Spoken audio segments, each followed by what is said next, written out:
प्रदेश में राजनांदगांव जिला VIP category में पहले से था, अभी भी लोग गिन लेते हैं। नगर पंचायत भूमिका जिले का पहला ऐसा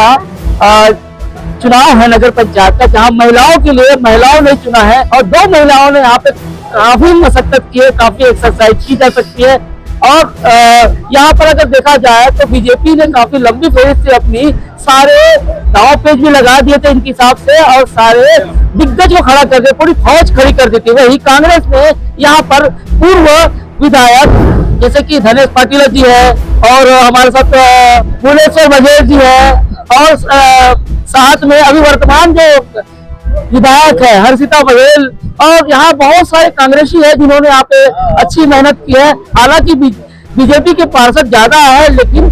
अगर नगर पंचायत की बात करें तो अध्यक्ष ने यहाँ पे परचम लहराया है। बात करते नगर पंचायत की पहली महिला अध्यक्ष बताए कैसे रहा सफर कैंपेनिंग से लेकर विजेता तक के। जी जय जवाहर जय छत्तीसगढ़।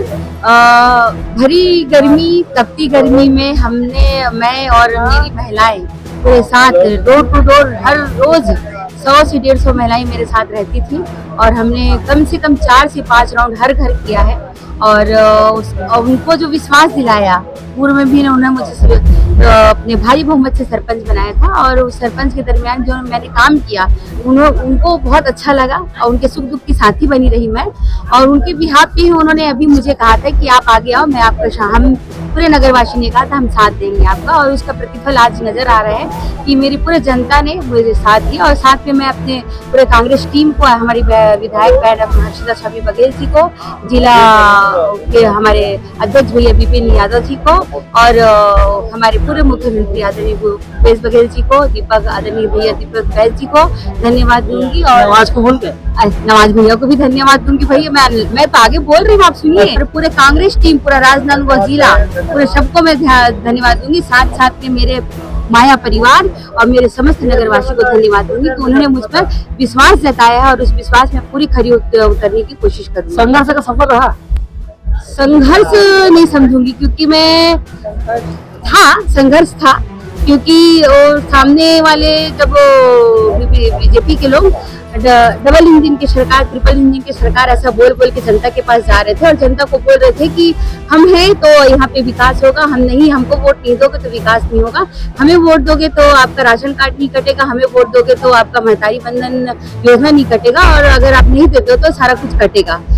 समितियों को बैठक करके उन्हें लुभावने देने की कोशिश की और हर समाज में, यादव समाज हो, चाहे वो पटेल समाज हो, चाहे लवदी समाज हो, चाहे साहू समाज हो, सभी समाजों में बैठ कर उन्होंने कहा कि आपको क्या चाहिए, क्या नहीं चाहिए, भवन चाहिए, ये चाहिए, सारे चीज को उन लोगों को प्रलोभन देते गए। लेकिन अंततः परिणाम आया है कि हमारी जनता समझती है प्रलोभन क्या चीज होती है और सच्चाई में जो मैं और उनसे जुड़ के और उनके सुख दुख के साथी बन के और गांव के विकास करते हुए नगर पंचायत बनाए तो नगर पंचायत में पूर्णतः विकास की काम करेगी। फूलमती वर्मा को भरोसा दिलाया है, इसके लिए मैं बहुत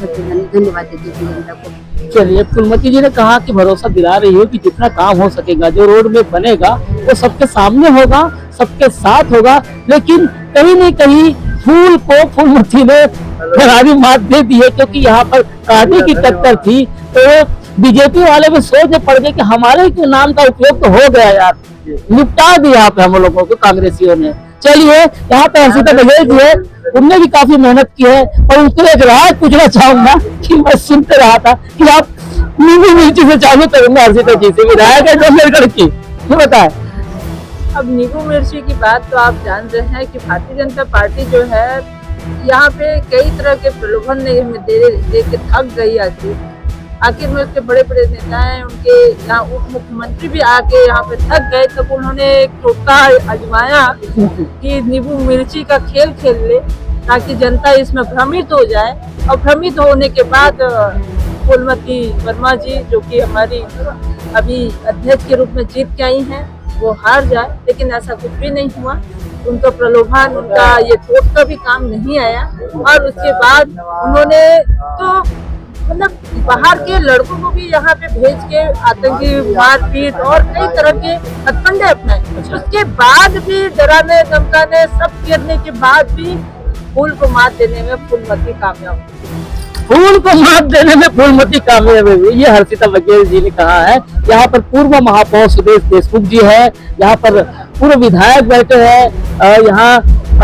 अध्यक्ष बैठे ग्रामीण, काफी लंबी फहरिस्त है भुवनेश्वर बघेल जी ने और हर्षिता बघेल जी ने। और साथ में जो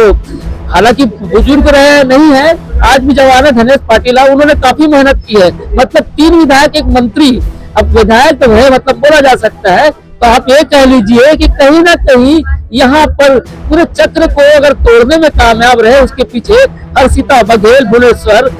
बघेल और नवाज खान और तमाम कांग्रेसी एक रहे जो इस गर्मी में भी इनके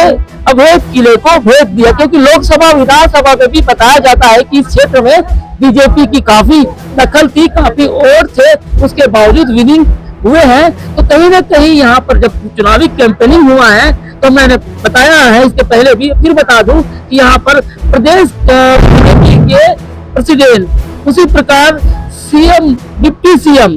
और गायक अनुज शर्मा जो विधायक भी है, उसके अलावा एक गुरुजी भी आए थे और यहाँ के और भी जो जनप्रतिनिधि रहे हैं, पूर्व सांसद, पूर्व महापौर, वर्तमान महापौर मधुसूदन यादव भी आए थे। लेकिन मैंने कहा यहाँ कांग्रेसियों ने भी कहीं न कहीं कमर पकड़ ली थी, कस ली थी, यार छोड़ेंगे नहीं, चाहे नींबू मिर्ची का डर ही क्यों ना हो। अखिलेश की आप बात सुन रहे थे, अच्छा लगे तो कमेंट कीजिएगा और आज लगे तो फिर आप मुझे इसमें कहीं न कहीं विचार दीजिएगा कि कहीं न कहीं इतने भीषण गर्मी में अगर कोई विजय हुआ है तो इसके पीछे केवल आप ये भी बता सकते हैं कि जनता की सोच होगी या फिर सिनारियो चेंज किया जा रहा है कि